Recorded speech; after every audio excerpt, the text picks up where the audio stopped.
para falar sobre as cirurgias plásticas, que são também um dos assuntos dessa semana, seja por causa da mudança no rosto da cantora Anitta, ou seja, devido também à morte da empresária paulistana que estava fazendo intervenções estéticas quando teve uma parada cardiorrespiratória. Nos dois casos, a gente tem uma questão aí que chama bastante atenção. Existe um limite para quando a gente faz esse tipo de procedimento? E é sobre esse assunto que a gente convida agora o cirurgião plástico Wellerson Mattioli, membro titular também aqui da Sociedade Brasileira de Cirurgia Plástica, para conversar conosco sobre isso. Muito bom dia para você, doutor. Bem-vindo aqui à nossa programação. Muito obrigado, Débora. Estamos aqui à disposição. Doutor, não é a primeira vez que a gente tem um tipo de intercorrência em um procedimento de cirurgia plástica. A gente teve agora essa semana, lamentavelmente, essa empresária aqui em São Paulo, né, um caso fatal. Muitos questionamentos sobre essas limitações, se deveriam ser impostas ou não. Quando uma cirurgia plástica ela é considerada perigosa? Quais são os principais riscos e também, claro, os cuidados pré-operatórios para evitar esse tipo de situação? Perfeito, Débora. Excelente essa pergunta e principalmente ser abordado aqui, né, em rede nacional. Como todo tipo de procedimento, né, eles existem riscos, sim, os riscos inerentes a qualquer tipo de procedimento, mas o mais importante é esses riscos, ela se torna perigosa quando mal indicada ou mal conduzida. Então, a gente separa em três grandes aspectos, né? Então, primeiro, o aspecto do próprio paciente. Então, se a saúde desse paciente, se ela está controlada, se as doenças correlacionadas estão em tratamento médico de maneira adequada. Então, esse primeiro passo, dependendo da saúde do paciente. O segundo passo aí em relação à segurança é se o profissional que irá conduzir o procedimento também tem credenciamento, né? Se ele tem uma formação adequada para realizar o procedimento. E isso é muito importante, principalmente nos dias atuais. E como terceiro passo é o local onde será realizado esse procedimento. Então, vimos outros tipos de procedimentos, não só relacionados à cirurgia plástica, onde esses procedimentos não são realizados em locais adequados.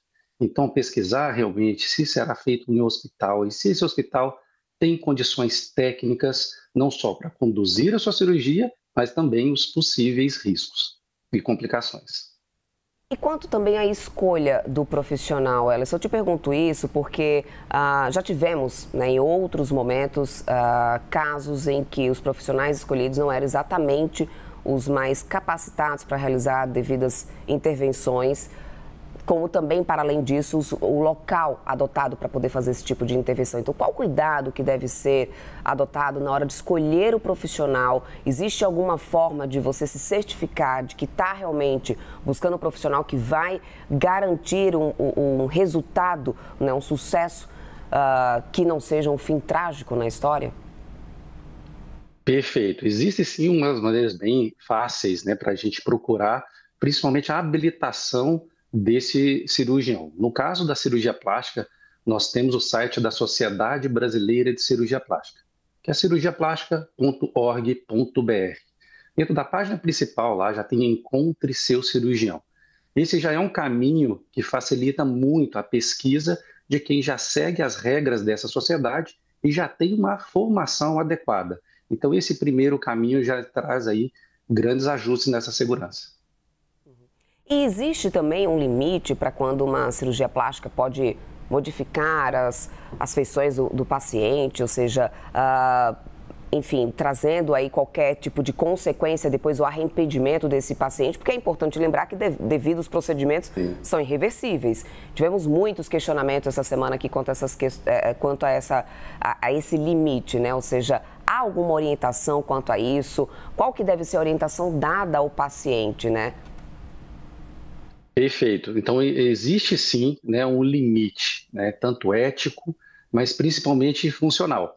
Então, nós temos essa conversa muito próxima com o paciente e determinar, né, através da experiência do cirurgião e uma avaliação precisa do paciente, se essas alterações estéticas que ele quer, que ele deseja, vai ter também repercussões funcionais. E essas repercussões funcionais, por exemplo, numa cirurgia de nariz, pode ter alteração aí na respiração, por exemplo. Então, existem esses limites, tanto o limite estético, proposto principalmente pelo paciente, pelos seus aspectos psicológicos, como até mesmo esses limites físicos através da funcionalidade do órgão onde vai ser operado. Então, esses dois pontos estão associados a uma boa indicação, a um bom exame físico com o paciente, essa conversa, para entender também tanto aspectos psicológicos, aspectos funcionais. Perfeito. Quero muito agradecer a participação do senhor aqui conosco. Nós conversamos aqui com o cirurgião plástico e membro titular da Sociedade Brasileira de Cirurgia Plástica, o Ellerson Mattioli. Muito obrigada pelo seu tempo, doutor. Até uma próxima. Muito obrigado.